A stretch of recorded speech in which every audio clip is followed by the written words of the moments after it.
Olá, eu sou Cláudia Maria Miranda, tenho formação de enfermagem, psicanálise, acupuntura, fui buscar também a formação em psicologia para constituir esse conhecimento a respeito do humano, no qual eu me proponho a atuar nos cuidados dentro dessa terapia clínica. Hoje eu quero falar a respeito de obesidade, de perda de peso, como perder peso, como tratar a obesidade. E hoje eu estou falando especificamente para o público obeso que tem estabelecido com a comida a relação de prazer.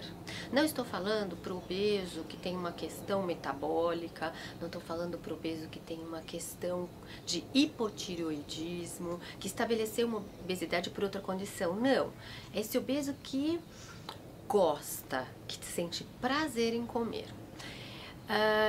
No dia 23 de janeiro agora de 2011, eu estava assistindo uma programação de domingo e eles estavam falando como se fosse algo super novo a respeito de tratamento da obesidade com com alta taxa de efetividade aqui na América Latina por uma clínica que olha para o obeso e olha para a perda de peso na condição de adictos, de dependentes químicos e de que as técnicas utilizadas são essas. Pode ser que seja uma novidade para pessoas que não são da área da psicologia e da psicanálise. Pode ser que para um nutricionista isso seja uma novidade, talvez para um médico isso seja uma novidade. Nossa, não vejo esse obeso como um obeso adicto, dependente químico, compulsivo. Mas daí a aplicação do trabalho por vários profissionais. Por quê? A etiologia da obesidade, ela é multifatorial. Logo, o tratamento deve ser multiprofissional. O nutricionista com a questão de indicação de alimentação fracionada, alimentação adequada, o médico na observação de todo o organismo físico, cuidado, as medicações pertinentes e o psicólogo, psicoterapeuta, psicanalista vai atuar nas questões dessa compulsão, do desejo, do prazer, dessa busca, dessas pulsões humanas relacionadas com a comida.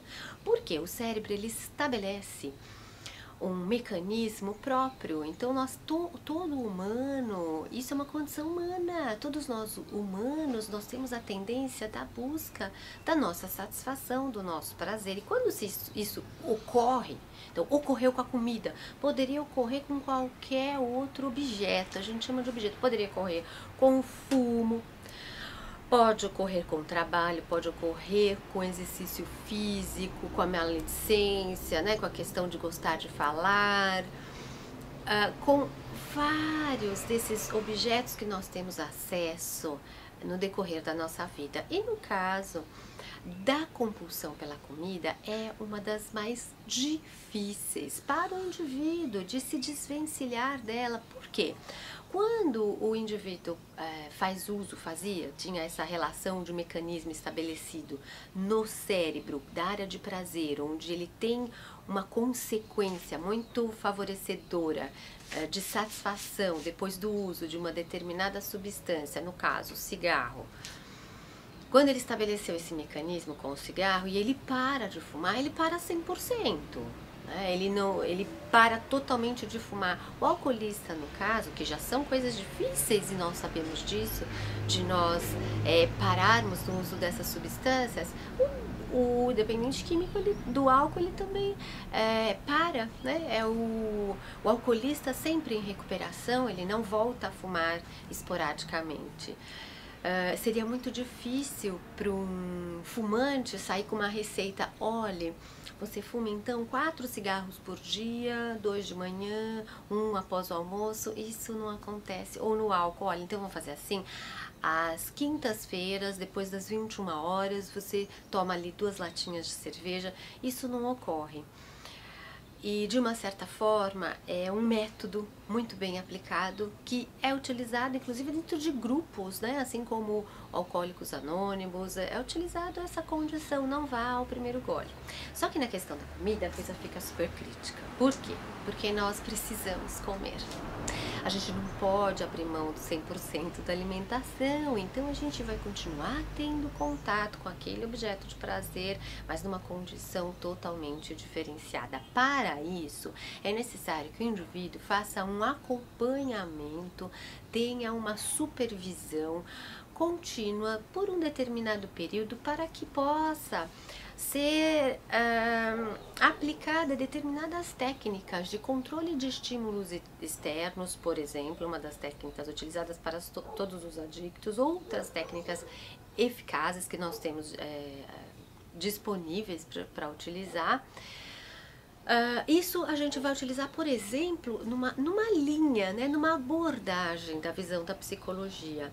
E ainda a gente tem outras abordagens, por isso a importância de um profissional que tenha conhecimento pelo menos de duas abordagens e as utilize, porque uma, por exemplo, de uma análise do comportamento, onde você vai trabalhar ali o controle de estímulo, e outra técnica, outra abordagem, a psicanalítica, pode ser, né, um pouco mais ampliada, além da freudiana, mas a freudiana, lacaniana, dentro da Karen Horney, Melanie Klein e tal, para que possa ser desenvolvida uma nova estrutura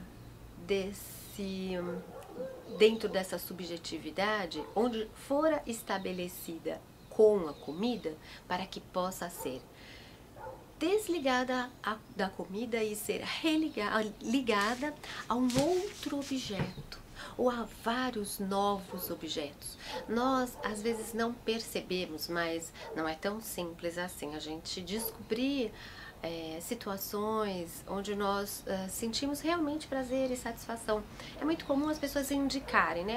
Vá para a academia, vá para andar, vá caminhar, vá para a praia. Mas isso são receitas muito legais de estilo de vida, que são boas, né? Sempre saudáveis, mas que podem não ter uma relação, podem não, em geral não tem uma relação com cada um dos indivíduos. Por isso o trabalho psicanalítico ele é idiosincrático, ele é singular, então ele vai trabalhar dentro de cada indivíduo aonde que ele tem uma relação de prazer, onde ele tem possibilidade de estabelecer esse vínculo.